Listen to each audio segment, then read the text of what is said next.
Weewaawo olwaleero ngenda banjulira engeri Mathias Mpuga gye yagezaako okwanukula ripooti yaweerezeddwa General David Muhoozi. Tutandika 2024 tugenda kutandika na gia actually n'ensonga yatwala akaseera akawerako ng'agezaako okwanukula ne bamuyingirira, so ngenda gimenyaamenya, nyizo gimenyaamenya mu obutundu bubiri. Genda mu maaso subscribing o liking o sharing n'okusharinga. So tugenda tandika nga speaker agezaako gamba abalala nti report Mathias Mpuga yagitaddeko dda ku tablets zaabwe ze baali bakozesa. Check in your eye. Much obliged, right honorable speaker. And I'll join you in the argument that this matter should have ended in earnest. Should have ended yesterday. In fact, if the Minister of Internal Affairs tells me that the missing 18 are in the parliamentary compound, I will seize ground and get them, and we end it there and then. Mpuga agamba nti ensonga yandibadde yaggwa mu August.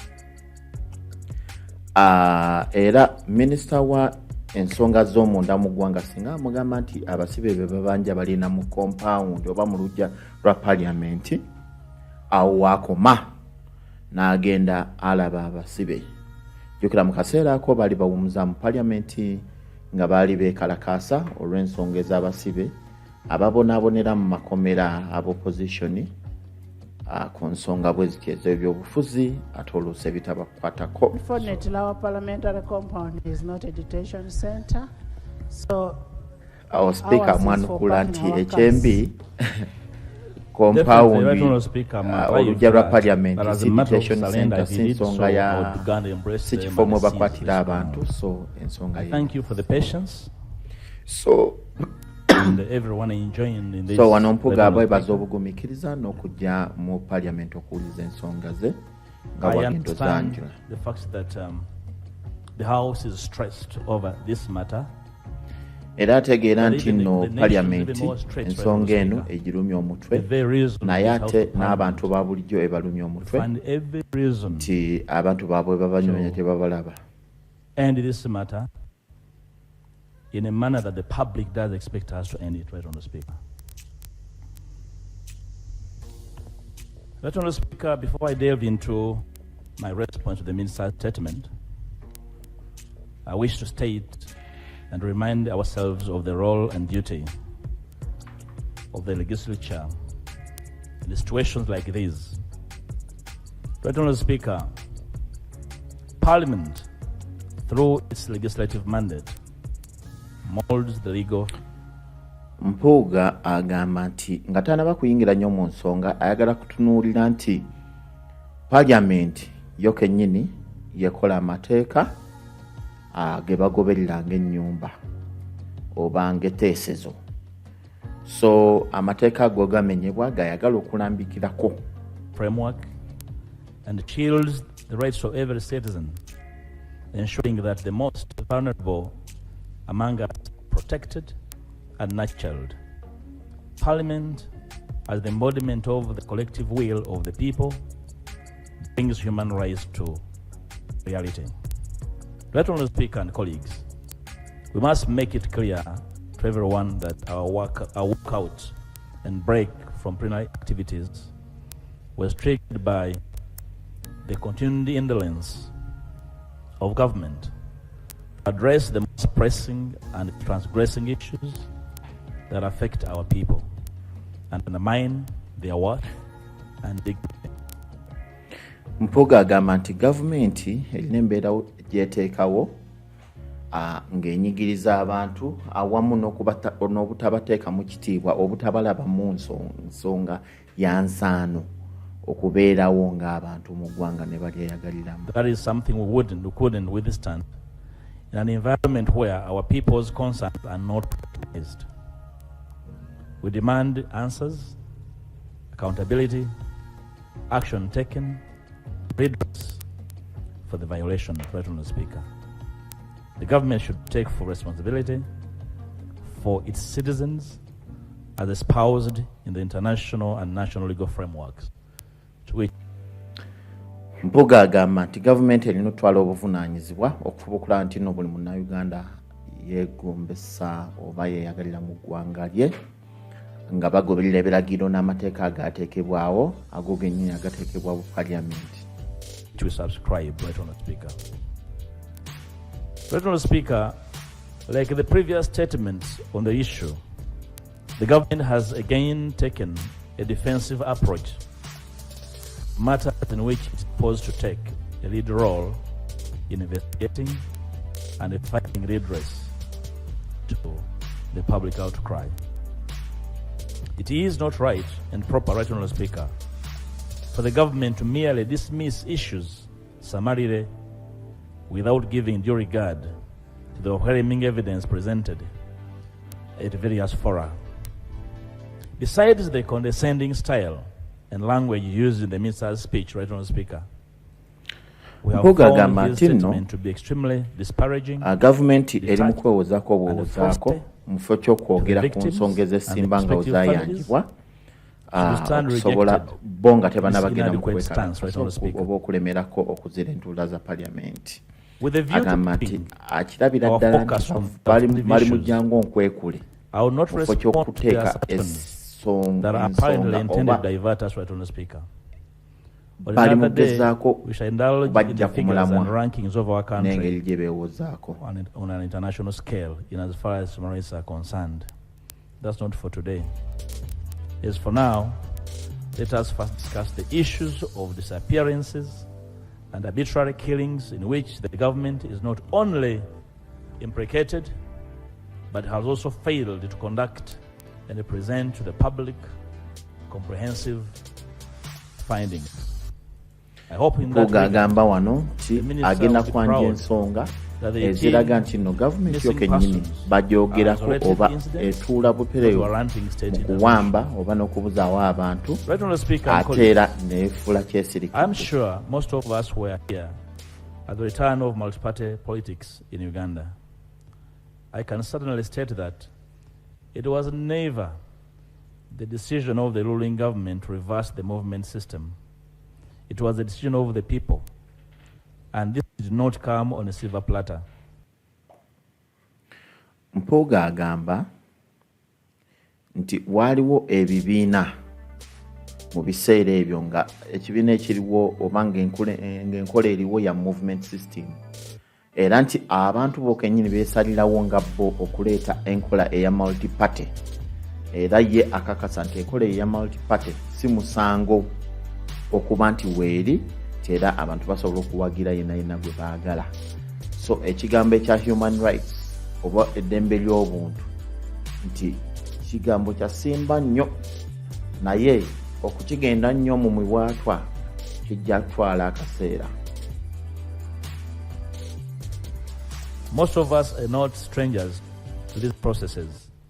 I know for a fact, like most of us do, that this has never dawned on the ruling party that other political parties and actors deserve space or even a right to advance their ideas and philosophies.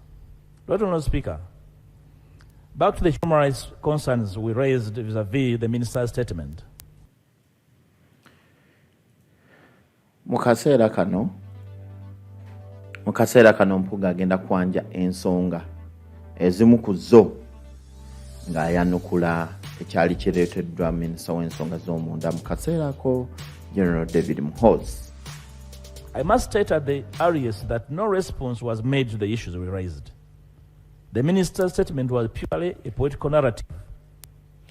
Nti era mu kaseera ako tewali na kimu kyaddibwamu General Muhoozi ekigezaako okulambika ensonga ze baayanja, wabula oli kusoma katabo ng'azze okubuulira olugero. Titles. 1. Failure to conduct investigations.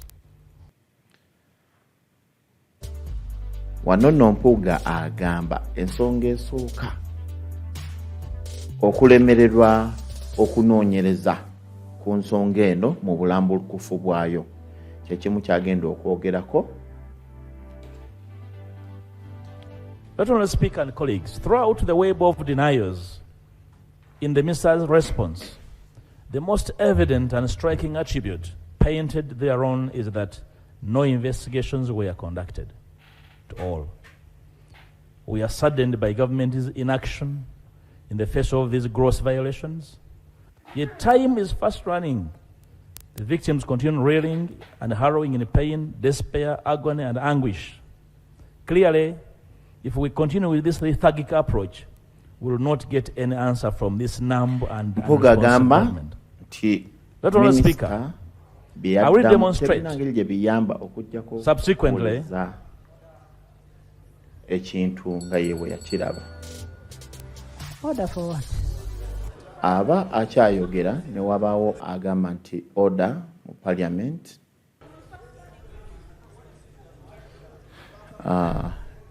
Speaker Netamonkwe kubuuza nti owaaye in your communication you actually made it clear about the conduct of members.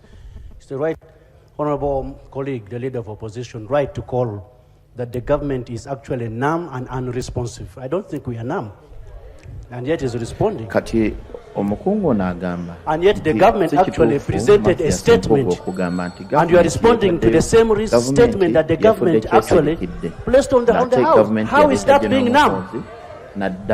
We are not numb. The statement was given by the minister, which you are responding to. So is the leader of opposition in order to call this government numb and unresponsive? Honorable members. Nebyajjawo ku byayogedde ate nga Mpuga agamba ebigambo byakozesa jasi bya luzungu, so oli awulira nga oluzungu lwe terumala ensonga yagiveeko. These are Matthias, you are addressing one of your best friends. From this government that is insensitive and unresponsive to the needs of the people. Under the law, right on the Speaker, states not only have ku ludda lw'opposition waliyo there's a omukungu procedure matter. alina kyayagala okwanukula. Madam Speaker, with due respect to the law, and history says, Madam Speaker, need protection okay. from the Member of Parliament from It's Nansana. okay. You did not carry that seat from Nansana. Madam Speaker, history of this country, all leaders of opposition have ranked Honorable Mpuga Matthias as the best. Omukungu ono yali agamba nti lo yakyasinza obulungi kukyanga Parliament ya Uganda ebeerawo, era alaba nti tewali nsonga emugana y'okwanukula. That you've not worked with any leader of opposition during independence and whichever. I know you've only worked with vigil. I should not in any way and any terms be deemed to be disrespectful of colleagues. President Speaker, I desire that assurance rests with spirit. President Speaker, under the law, states only have to refrain from intentional and unlawful deprivation of life, but also take appropriate steps to safeguard the lives of those within their jurisdiction. In respect of the right, as a party is duty bound. Mpuga agamba nti to note that it is an obligation of states to establish effective facilities and procedures to investigate killings and cases of missing era kwe kumu erina eddembe n'obuyinza okunoonyereza obutemu na buli kimu ekibeera ku mbeera z'abantu ng'abannansi b'eggwanga lino. Era agenda kwanjula ebintu ebimu to Article 2 of the International Covenant on Civil and Political Rights and the African Charter of Human Rights to each Uganda okuyimirira ku nsonga yeeyo nti tebasobola kunoonyereza kumala. The responsibility of the state to proceed with an effective investigation is engaged, even when there is no evidence that agents of the state have been implicated in the killing or disappearance, and even if members of the victim's family or that have not lodged a formal complaint about the killing with the authorities. This duty is the most stringent when the disappeared person was held in state custody. Mpuga wanagamba nti kino ekintu kizenga kibeerawo era alina obujulizi nga gavumenti ye gyayise state yo kennyini yenyigira mu butereevu mu nsonga zino ez'okuwamba n'okutta abantu mu bugenderevu era kyekimu ku kyagenda okwanjula kati agenda kumenyaamenya musango ku musango.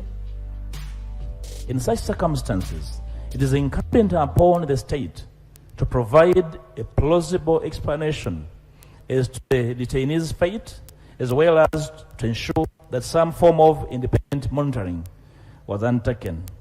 During the time we have been away, Right Honourable Speaker, from plenary, we have managed to reach out to families of the missing persons. Their revelations are Mpuga agamba nti newankubadde abantu bawambibwa gavumenti erina okunoonyereza n'etunuulira omuntu okuva waawambiddwa oba gye bagamba gye baba bamututte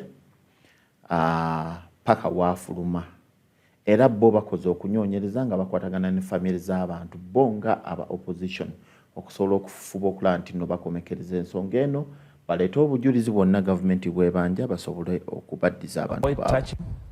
And detail very well the state offices they have approached and how they reacted to their approach. Dr. Honourable Speaker, I'm going to lay video of this for consideration and it will have house properly should there be need to make a reference. I'm going to lay.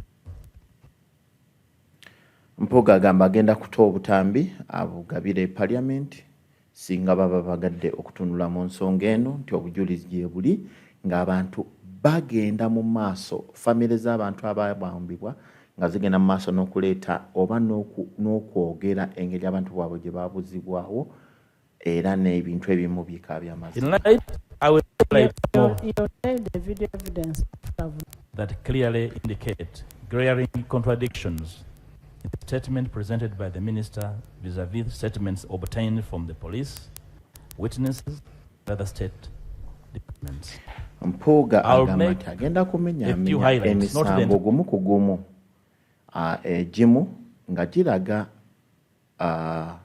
famire bye zaatwala ku poliisi ng'obujulizi n'ebyakomyebuuzaawo obu mu ripooti ya internal affairs ate nabo kye balina nga mutuufu tebikwatagana kiraga nti okunyoonyereza okwesimba tekwakolebwa.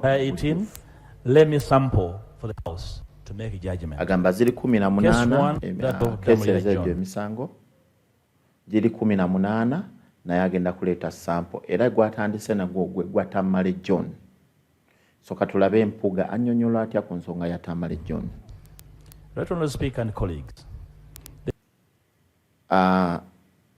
Kesi esooka yaddamulira John si Tamale John. The minister has presented a report indicating that Damulira John is not among the people in government custody. Nti Minister Muhoozi report ye yagamba nti Damulira John tali mu bantu abo government be yawamba. Kati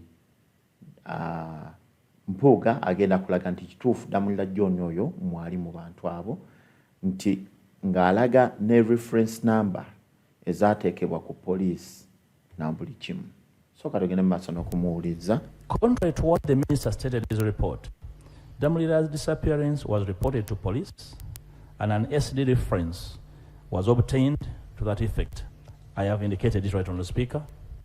Contrary to what the minister stated, Damulira's data is well captured with the NIRA under that number. He had a national ID and voter location slip. Right Honourable Speaker, we should also note that at this stage, that Damulira John ono gwe boogerako ensonga ye yawaabibwa ku poliisi nga yakatwalibwa ate era alina ndagamuntu ekiraga nti mutuuze wa ggwanga. The case of Damulira John, just like many other cases of enforced disappearances, was reported to police, and the police was on record admitting his arrest and detention. Damulira John ono olwaloopebwa ku poliisi yo kennyini yakkiriza nga ekkiriza nti baamukutte era ali mu mikono gyabwe, era ajjukira bulungi Patrick Onyango omwogezi wa Kampala Metropolitan Police nga akkiriza nti kituufu Damulira John be bamulina era baamuwamba, ekiraga nti wali Minister General David Muhoozi kyeyagamba nti bo tebamulina tali mu government's custody, government temuwambanga nti si kituufu kuba yo poliisi yalaga tibakimanyiiko ekyokuwambibwa. On 22nd November 2020, Mr. Patrick Onyango, the spokesperson of Kampala Metropolitan Police, confirmed Mr. Damulira's arrest several others on allegations of participating in protests around the Kampala metropolitan area, but denied torturing the suspects. And I quote him, "It is true, Damulira John is one of the people we arrested, but I cannot tell you where he and others are detained now. We did not torture any person. And as an institution, torture is prohibited as a form of interrogation." The Daily Monitor of 22nd November. Onyango yekenyine n'ayogera nti kituufu Damulira John bamulina naye tebamutulugunyangako, yo nga poliisi tekkiriza oba tewali alina buyinza kutulugunya bantu. Kati n'agenda mu maaso n'ayogera ku Daily Monitor Mr. Onyango confirming detaining Mr. Damulira John. Mr. Speaker, Damulira John's matter has been investigated by the Uganda Human Rights Commission, the Central Regional Office, and in a letter referenced, quoted, and dated 9th December 2020, addressed to the CMI, indicated that nti akakiiko k'okulwanirira eddembe ly'abantu mu Uganda Human Rights Commission ak'omu masekkati ga Kampala geggwanga ne reference ne bagiteekawo nti bo kennyini baanoonyereza ku Central Police Station ne kikkirizibwa nti Damulira John yali mukwate ku CMI e Kampala. Awo nawo n'agezaako okulaga obujulizi obujungulula report ya David Muhoozi gye yagamba nti Damulira John. The commission carried out investigation at Central Police Station in Kampala, and it was established that the victim, Damulira John, is being detained at CMI Kampala. Right, Honourable Speaker, that's the correspondence between the Human Rights Commission and the Uganda Police. Right, Honourable Speaker, for your information and the information of members, the relatives of Damulira John on 11th January 2021 reported this matter to State House as well, who in turn forwarded the same to the Uganda Human Rights Commission for further management. Nti abafamile ya Damulira John ensonga eno yo kennyini bagituusayo ku State House nga bamaze okulaba ebivudde mu report ya Human Rights Commission. I have attached correspondence between the police and the Uganda Human Rights Commission on the arrest of Damulira. Mr. Speaker, invariably, this is a matter in a dispute, and we have situated Damulira at CMI. Mr. Speaker, John. Okay, so awo Mpuga amaliza ensonga ya Damulira John ng'agamba nti wogitunuulira yonna asembayo kisembayo kutegeerekekwa nti yali ku CMI Kampala. Therefore, government yemulina. Aze ku muntu oba kese ey'okubiri ey'omuntu gwe bayita John Bosco The minister has knowledge of the holding point of John Bosco Kibalama, which contravenes what Prime Minister Honorable Nabanja asserted during the press interview. Nti mu ripooti General Muhoozi gye yaleeta nga beebalama ensonga ya John Bosco Kibalama. So ng'ate ekyo tekikwatagana ne Prime Minister Honorable Robina Nabanja kyayogera nga bannamawulire bamubuuza mu nsonda za Parliament n'akkiriza nti Kibalama baamukwata ku nsonga z'obutemu era bo be bamulina era yali yatemula abasirikale. Mujjukira mu kaseera ako okugenda nga batirimbula abasirikale ku police station ez'enjawulo in the corridors of parliament. Kyali kyekigira mu maaso. She had this to say, but we are fortunate that Chibalama was traced. He was arrested, and recently in October in a place called Katiri. And he is one of those that killed. He came to have killed the police officers in Mpuga and other places. Honourable Speaker, a missing person case for Chibalama was at Nakanyonyi police station under that. Mpuga agenda maaso n'okugamba nti okubuzibwawo kwa John Bosco Chibalama kwawandi oba kwayingizibwa mu bitabo bya police nga mukaga nga bbiri nga mu 2019 mukaga ogwokuna ye reference number ku police ye Nakanyonyi station. A day after his abduction on June 3rd, 2019, discrediting the minister's narrative that the family did not contact the police for a remedy. Nti kyejjawo ensonga eri ekyo kyayogedde nti police case bagiwandika kijjawo ensonga eri General Muhoozi mu report ye gye yagamba nti family ya Chibalama tegambangako ku police kuba reference number yo gyeri. Honourable Speaker and colleagues, the Deputy Attorney General of the Honourable Jackson Kafuzi featured on NBS TV talk show The Frontline, and they tried to spin the premise and Honourable Nabanji narrative by insinuating that the Chibalama she referred to. Kati wano Honourable Mathias Mpuga agamba nti deputy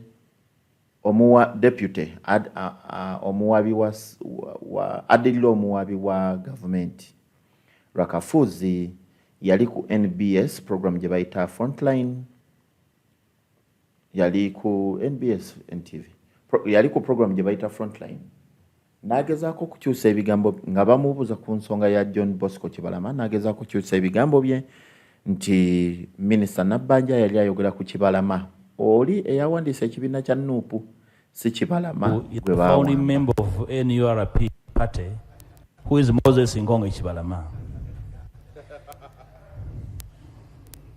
Honourable Speaker and colleagues, when the Honourable Kafuz was challenged by the show host, who replayed the Honourable Nabbanja's bite, he rephrased this statement and said she misspoke. I don't know what that means. Nti webagera mu maaso ne bamubuuza yali akubiza programu eyo n'addamu n'azannya akanyomera ako Nabbanja we yayogera ku nsonga ya John Bosco Chibalama obutagifuula ensonga ya Chibalama oli ow'ekibiina deputy wa Ssaabawolereza wa gavumenti yagamba nti Honourable Nabbanja yayogera mu bukyamu kye bayita misspoke, ekintu kyamusimattuka. Nti yasimatuka ebigambo ebyo. Kati Mathias Mpuga waabuuliza nti ye tamanyi ekyo kiki kyali kitegeeza mu kaseera ako.